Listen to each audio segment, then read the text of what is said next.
के सम्मान में, सब समाज के सम्मान में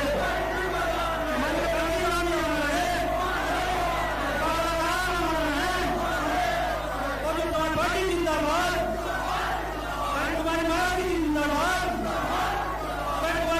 जिंदाबाद, सब समाज के सम्मान में, सब समाज के सम्मान में, सब समाज के सम्मान में जिंदाबाद, जिंदाबाद, सब समाज के सम्मान में। आप सब साथियों से चाहूंगा, हम सबकी यहाँ आसान मान्या बहन यहाँ सबके बीच में आ चुकी है।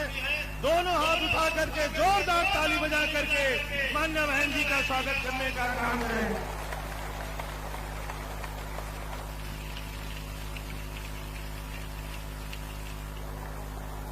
देवी पाटन मंडल अंतर्गत चुनाव जनसभा के मुख्य केंद्र बहुजन समाज पार्टी के राष्ट्रीय अध्यक्ष, पूर्व मुख्यमंत्री उत्तर प्रदेश एवं पूर्व सांसद आदरणीय बहन कुमारी मायावती जी हमारे बीच पहुंच चुकी हैं। आदरणीय बहन जी के पहुंचने पर देवी पाटन मंडल बहुजन समाज पार्टी यूनिट व संत समाज के भाई बहन आदरणीय बहन जी का हार्दिक स्वागत एवं अभिनंदन करते हैं। अब हम देवी पाटन मंडल बहुजन समाज पार्टी यूनिट की तरफ से आज की चुनावी जनसभा की मुख्य अतिथि आदरणीय बहन कुमारी मायावती जी को बहुजन समाज पार्टी का चुनाव चिन्ह की सप्रेम भेंट करके उनका सम्मान करते हैं।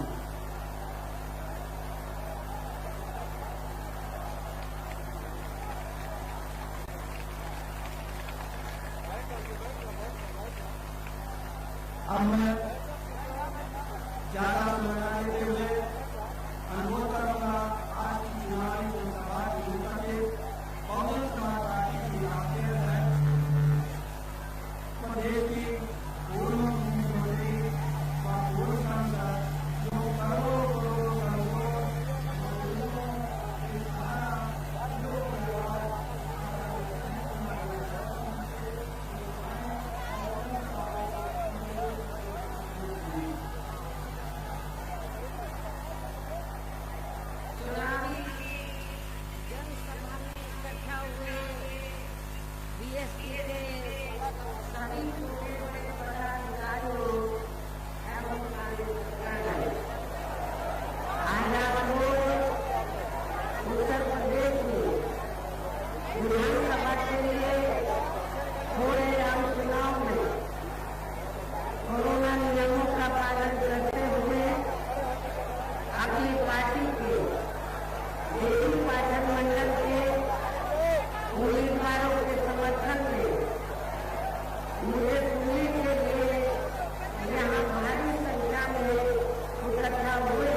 हमारी पार्टी ने पूरी तरह इस चुनाव में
किया गया था, लेकिन अब फिर वह अधिकांश राज्यों के लिए सत्ता से भाग मिलकर यही कांग्रेस पार्टी खासकर दलितों, आदिवासियों व अन्य पिछड़े वर्गों के वोटों की खातिर आए दिन किस्म किस्म की नाटकबाजी करती रहती है, जबकि इन वर्गों के वह मामलों में भी इस पार्टी की सच्चाई तो ये है कि कांग्रेस पार्टी जब सत्ता में आसीन होती है और इनके अच्छे दिन होते हैं तो तब इस पार्टी को इन वर्गों का विकास में उत्थान आदि याद नहीं आता है तथा न ही उनको महिलाओं की भी भागीदारी याद आती है।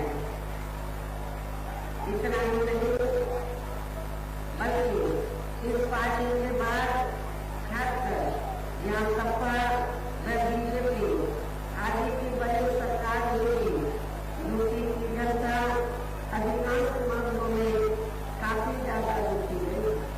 सपा की सरकार में तो ज्यादातर यहाँ गुंडों, बदमाशों, माफियाओं, अराजक तत्वों व सरेआम लूट खसोट करने एवं नंगे प्रकार आदि चलाने वालों का ही राज रहा। इसके साथ वजह से भी इस सरकार ने हमेशा यहाँ तनाव की स्थिति बनी रही और जिससे विकास के कार्य भी ज्यादातर यहाँ एक विशेष क्षेत्र व एक विशेष समुदाय के लोगों तक के सीमित रहेगा। खासकर दलितों व अति पिछड़े वर्गों के लोगों को हमारी सरकार ने जो सुविधाएं दी थी तो उन्हें भी सपा सरकार ने ज्यादातर खत्म कर दिया है। साथ ही इनके संतों, गुरुओं व महापुरुषों आदि के आदर सम्मान में जनहित की योजनाओं के तथा नए बनाए गए जिलों, यूनिवर्सिटी व पार्क आदि के लिए जो नाम रखे थे, हमारी सरकार द्वारा जो नाम रखे गए थे तो उन्हें भी अधिकांश सपा सरकार ने बदल दिया है। इस प्रकार से इस पार्टी का इनके प्रति ऐसा है जिसमें इनका अपनी समाज था। इसके साथ ही हमारी पार्टी को इन मामलों को लेकर ये सोच रही थी कि सपा सरकार के हटने के बाद शायद बीजेपी की सरकार सपा के फैसलों को जरूर बदलेगी, लेकिन ऐसा नहीं किया गया, जिससे सपा की तरह ही बीजेपी सरकार की भी इन वर्गों के एवं इनके संतों, गुरुओं व महापुरुषों आदि के प्रति एक जातिवादी मानसिकता प्राप्त करती है। इसलिए चुनाव में खासकर इन वर्गों के लोगों को सपा के साथ साथ बीजेपी को भी सत्ता में आने से जरूर रोकना है, क्योंकि ये दोनों पार्टियां खासतौर से वीकर सेक्शन के मामले में, दलितों के मामले में, पिछड़ों के मामले में, अकलियतों के मामले में एक ही थैली के चक्के बटे हैं। इसी प्रकार भाजपा सरकार की भी नीतियां व कार्यशैली अधिकांश यहाँ जातिवादी, पूंजीवादी एवं आरएसएस के संकीर्ण एजेंडे को ही लागू करने पर टिकी रही है, जिससे प्रभावित एवं शिकार हुए लोगों का इस सरकार में सही से विकास व उत्थान आदि नहीं हो सका है। साथ ही इनका हर स्तर पर काफी ज्यादा शोषण व उत्पीड़न आदि भी किया गया है। धर्म के नाम पर हमेशा यहाँ तनाव व नफरत आदि का वातावरण बना रहा है। प्रदेश में अपराध भी काफी ज्यादा बढ़े हैं, खासकर दलित, मुस्लिम व अन्य अकलियत व महिलाएं आदि भी इस सरकार में कतई भी सुरक्षित नहीं रहे हैं, लेकिन मीडिया में इनके सही आंकड़ों को अधिकांश दबा दिया जाता है। इसके अलावा प्रदेश में गरीबों, मजदूरों, बेरोजगारों व अन्य मेहनत कश लोगों के साथ साथ दलितों, आदिवासियों, अन्य पिछड़े वर्गों, मुस्लिम व अन्य धार्मिक अल्पसंख्यक समाज के लोगों के हित व कल्याण के लिए वर्षों से जो भी यहाँ सरकारी योजनाएं चल रही थी, तो उनका भी इन्हें वर्तमान भाजपा सरकार में सही से पूरा लाभ नहीं मिल पा रहा है। साथ ही दलितों व पिछड़ों को भी आरक्षण का पूरा लाभ नहीं मिल पा रहा है, क्योंकि अभी सरकार में भी ज्यादातर सरकारी कार्य प्राइवेट सेक्टर के जरिए ही कराए जा रहे हैं, जिसमें इनके लिए आरक्षण की कोई व्यवस्था नहीं है। सरकारी नौकरियों में भी इनका आरक्षण का कोटा पूरा नहीं किया गया। मुस्लिम व अन्य धार्मिक अल्पसंख्यक समाज के लोगों के साथ हो बीजेपी की सरकार में अधिकांश यहाँ सोतेला व पक्षपात वाला रवैया ही अपनाया गया है। विशेषकर मुस्लिम समाज को इस सरकार में सबसे ज्यादा दुखी रहा है। बीजेपी की सरकार में हमेशा वो दहशत में रहा है, हमेशा वो घबराता रहा है। इनका विकास और उत्थान होना तो बहुत दूर की बात रही, बल्कि वो अपने आप को इस सरकार में कभी भी सुरक्षित महसूस नहीं करता है। ये ऐसी स्थिति खासकर मुस्लिम समाज की पूरे उत्तर प्रदेश में वर्तमान भाजपा सरकार में हमें देखने के लिए मिल रही है। इतना ही नहीं बल्कि इस बार बीजेपी की सरकार में अपर कास्ट समाज में से विशेषकर प्रबुद्ध वर्ग में भी ब्राह्मण समाज हर मामले में अपने आप को काफी ज्यादा उपेक्षित महसूस करता रहा है। इसके अलावा इनकी गलत आर्थिक नीतियों के कारण यहाँ गरीबी, बेरोजगारी व महंगाई आदि भी काफी ज्यादा बढ़ी है। इसके साथ साथ उत्तर प्रदेश सहित पूरे देश के किसान भी केंद्र सरकार की गलत नीतियों के कारण काफी ज्यादा दुखी व परेशान रहे हैं और अभी भी है। साथ ही प्रदेश में बेरोजगार लोगों को रोजगार नहीं मिलने के कारण ही ज्यादातर इनको इस सरकार में भी पलायन करना पड़ा। वैसे आप लोगों को ये मालूम है कि उत्तर प्रदेश में 4 बार बीएसपी के नेतृत्व में सरकार रही है। बीएसपी की ये पहली सरकार थी। 4 बार जो बीएसपी की सरकार थी बीएसपी के नेतृत्व में, तो ये पहली बार ऐसा हुआ है यूपी में कि जो लोग रोटी रोजी के लिए बाहर के प्रदेशों में पलायन करके चले गए थे, तो मेरी सरकार में वो फिर से वापस आ गए थे, क्योंकि मेरी गवर्नमेंट ने बड़े पैमाने पर यहाँ गरीब बेरोजगारों को रोटी रोजी के साधन मिले, बड़े पैमाने पर रोटी रोजी के साधन मिले। और जो लोग रोटी रोजी की तलाश में बाहर चले गए थे, उनको कुछ उम्मीद जगी कि यहाँ पर हमें रोटी रोजी के साधन मिल जाएंगे, हमें अपना परिवार छोड़ना नहीं पड़ेगा। वो भी बड़े पैमाने पर इधर वापस आ गए थे। इस प्रकार से इन सभी विरोधी पार्टियों की रही सरकारों में शुरू से यहाँ यूपी की जनता काफी ज्यादा दुखी व परेशान रही है। विशेषकर कोरोना महामारी के दौरान तो इन सभी की हालत और भी ज्यादा खराब हो गई है। ऐसे में इन सभी विरोधी पार्टियों की रही सरकारों से निजात पाने के लिए अभी चुनाव में यहाँ प्रदेश की जनता को अपनी एकमात्र हितैषी पार्टी बहुजन समाज पार्टी की ही सरकार बनाना बहुत जरूरी है, जिसने अपने चारों रहे शासनकाल के दौरान बिना पक्षपात व भेदभाववादी के यहाँ कमजोर एवं उपेक्षित वर्गों के लोगों के साथ साथ सब समाज में से गरीबों, मजदूरों, बेरोजगारों, किसानों, व्यापारियों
इस्तेमाल करती है तो उससे आप लोगों को बिल्कुल भी गुमराह नहीं होना है। जैसे सन 2007 के हुए विधानसभा चुनाव में उस समय मीडिया में जो बीएसपी को लेकर ओपिनियन पोल व सर्वे आदि दिखाए गए थे, तो जब रिजल्ट आया तो वो गलत साबित हुए। उस समय बीएसपी को ये तीसरे नंबर पर दिखा रहे थे, लेकिन जब रिजल्ट आया तो बीएसपी नंबर 1 पर आई और एब्सोल्यूट मेजॉरिटी की सरकार बनी। मुझे पूरा भरोसा है कि इस बार भी आप लोगों को इनके ओपिनियन पोल सर्वे आप लोगों को गलत साबित करके दिखाना है। ये आप लोगों को जरूर गलत साबित करना है। इसके साथ साथ यहाँ मैं ये भी कहना चाहूंगी कि अब पिछले कई दिनों से यहाँ चुनाव को प्रभावित करने के लिए विशेषकर बीजेपी, सपा व कांग्रेस विरोधी पार्टी जो घिनौनी राजनीति कर रही हैं, तो उसके बहकावे में भी आप लोगों को कतई नहीं आना है। और वैसे भी ये मामला हमें अदालतों आदि के ऊपर ही छोड़ देना चाहिए, तो ये ज्यादा बेहतर होगा। इसके साथ ही पूर्व की तरह इस चुनाव में भी विरोधी पार्टियों ने विभिन्न रूपों में जो अपने हवाई व प्रलोभन भरे चुनावी घोषणा पत्र आदि जारी किए हैं, जिन्हें सत्ता में आने के बाद ये पार्टियां अधिकांश अमल में नहीं लाती हैं, तो उनके बहकावे में भी आप लोगों को कतई नहीं आना है, जिन पर से अब जनता का काफी हद तक विश्वास ही उतर गया है। इसलिए इस मामले में बीएसपी किसी भी चुनाव में विरोधी पार्टियों की तरह अपना कोई भी चुनावी घोषणा पत्र आदि जारी नहीं करती है। वैसे भी बीएसपी कहने में बहुत कम बल्कि कार्य करके दिखाने में ही ज्यादा विश्वास रखती है। और ऐसा हमने यहाँ यूपी में अपनी चारों रही सरकारों के दौरान भी करके दिखाया है। इसके साथ ही हमारी पार्टी की चारों रही सरकारों ने प्रदेश में बिगड़ी हुई कानून व्यवस्था को सुधारने के साथ साथ प्रदेश के विकास व आम जनहित के लिए जो असंख्य अति महत्वपूर्ण कार्य किए हैं, वो अभी तक या किसी भी विरोधी पार्टी की रही सरकार ने नहीं किए हैं, बल्कि ज्यादातर उन्हीं कार्यों के नाम व स्वरूप आदि बदलकर अब विरोधी पार्टियों की सरकारें उन्हीं को ही भुनाने में लगी रहती है। लेकिन उन कार्यों के प्रति इनकी नियत व सोच सही नहीं होने के कारण उसमें भी ये पार्टियां ज्यादा सफल नहीं हो पा रही हैं। और अब मेरा यही कहना है कि आप लोगों को इस चुनाव में अपने हित व कल्याण के लिए या फिर से बीएसपी की सर्व जनहिताय व सर्व जन सुखाय की नीतियों पर आधारित सरकार बनाना बहुत जरूरी है। और इसके लिए पार्टी के लोगों को वोट पड़ने वाले दिन सबसे पहले सुबह उठते ही व समय से अपने अपने पोलिंग बूथों पर अपना वोट डालने के लिए जरूर जाना है। और इस मामले में मुझे पूरा भरोसा है कि हमारी महिलाएं जो बड़ी संख्या में मुझे सुनने के लिए आई हैं, तो हमारी महिलाएं भी वोट वाले दिन आज ये तैयार करके जाएंगी कि हम घर में काम बाद में करेंगे, हम घर में अपने घर में जो रोजाना आप लोग काम करते हैं वो काम नहीं करेंगे, बल्कि सुबह उठते ही आप लोग तैयार होकर तो बिना खाना बनाए हुए खाना आके बनाएंगे। हमारे भाई भी, महिलाएं भी, पुरुष सभी लोग, महिलाएं और पुरुष सभी लोग उस दिन ये तैयार करेंगे कि हमें एक दिन का उपवास रखना है। कितने समय तक? जब तक आप वोट डालते नहीं आ जाते हैं। आपको एक दिन का पूरा नहीं, वोट डालने तक का उपवास रखना है। जब आप वोट डाल के आ जाएं तो फिर आपको अपना उपवास खोलना है। आपके घर में कोई बुजुर्ग है, बीमार है, बच्चा है, उसको भूखा नहीं रखना है, उसके लिए व्यवस्था जरूर करना है। लेकिन जो ठीक ठाक हैं तो उनको ये तैयार करना है कि हमें अपना व्रत तब खोलना उपवास जब हम अपना वोट डालकर आ जाएंगे। और वोट वाले दिन हमारी महिलाएं पुरुषों से पीछे नहीं रहेंगी, बल्कि महिलाएं पुरुषों से आगे निकलकर लाइन लगाकर अपना वोट अपने उम्मीदवारों को जरूर डालेंगे। इसके साथ साथ अपनी पार्टी का कोई भी वोट पड़ने से ना रह जाए तो उसका भी पार्टी की हर पोलिंग बूथ की कमेटी को विशेष ध्यान रखना है। इन्हीं जरूरी बातों के साथ ही अब मेरे बीएसपी के लोगों से यही अपील है कि हमारी पार्टी ने यहाँ के देवी पाटन मंडल में जिन भी विधानसभा की सीटों पर अपने उम्मीदवारों को चुनाव के मैदान में उतारा है, जो यहाँ के बीच में मंच पर मौजूद भी हैं, तो उन्हें अब आप लोगों को वोट वाले दिन अपनी पार्टी के हाथी चुनाव चिन्ह के सामने वाले बटन को दबाकर जरूर जिताना है। और फिर से आपको यहाँ सन 2007 की तरह ही बीएसपी की अपनी पूर्ण बहुमत की सरकार जरूर बनाना है। तभी फिर प्रदेश में अमन चैन कायम होने के साथ साथ यहाँ सभी धर्मों व सभी वर्गों के लोगों का सही से विकास व उत्थान आदि हो सकता है। साथ ही यहाँ अन्याय, अपराध, भय व भ्रष्टाचार मुक्त एवं विकास युक्त वातावरण भी पैदा हो सकता है। और तभी फिर यहाँ परम पूज्य बाबा साहब डॉक्टर भीमराव अम्बेडकर एवं मान्यवर श्री कांशीराम जी आदि का भी सही सपना जरूर साकार हो सकता है। इस उम्मीद के साथ ही अब मेरा यही कहना है कि आप लोगों को हर पोलिंग बूथ को जिताना है। आप लोगों को हर पोलिंग बूथ को जिताना है, बीएसपी को सत्ता में लाना है। हर पोलिंग बूथ को जिताना है, बीएसपी को सत्ता में लाना है।